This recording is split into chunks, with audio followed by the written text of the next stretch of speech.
So here we have the Nissan Qashqai on a 17 plate. I'm going to start off by showing you around the outside of the car, and then we'll hop in and run through some controls on the inside of it.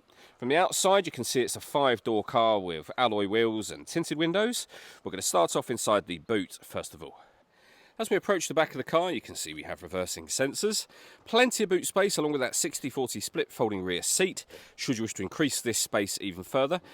You can increase it even further again by lifting and removing these two tray sections, which can also be used to divide the boot up into different levels as well. Okay, so we're just going to work our way back around to the front of the car, and then we'll hop in and run through some controls on the inside of it from there. Just briefly before we climb in, I think it's well worth seeing the interior from this exterior point of view. There's plenty to run through on the dashboard, so let's hop in and we'll do that now. Okay, now that we're inside the car, we're going to start with the dials. On the left-hand side, we have the rev counter and coolant temperature gauge. On the right-hand side, the speedometer and fuel gauge. In the centre, you can see the total miles for the car. They are 63,429. Above that, we have a digital readout for the speedometer. You can change that information using buttons on the steering wheel.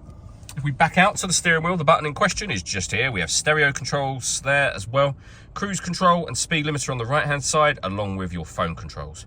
You can only use the phone controls once you pair the phone up to the car, which is done over on the touchscreen in the center. Just hit the phone button, then connect, and then follow the instructions on screen.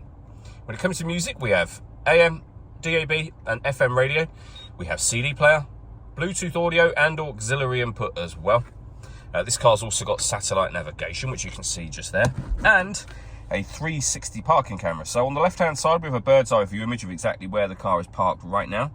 And on the right-hand side, the reversing camera. It goes a couple of steps beyond that.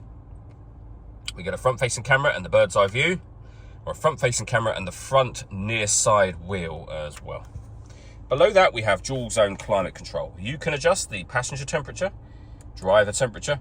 You can increase and decrease the fan speed. You can determine what direction you'd like the air to be distributed in. The air conditioning is off, back on again from here, or you can hit auto. The car will now maintain the temperatures you've asked for by taking full control of the fan speed and direction of the air for you. You can override that manually whenever you wish to and put it back on your own settings here. You'll see auto has now gone off. We have a heated rear screen and a proper heated front screen as well. 12-volt charging socket, electronic handbrake, your 6-speed manual gearbox, and then both driver and passenger heated seats.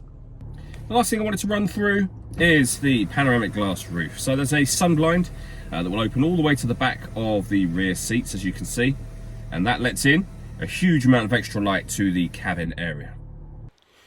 All that leaves me to say is thank you for taking the time to watch this video. If you'd like to come and see the car in person and have a test drive, please feel free to give us a call here at Surrey Specialist Cars. We'd love to hear from you soon.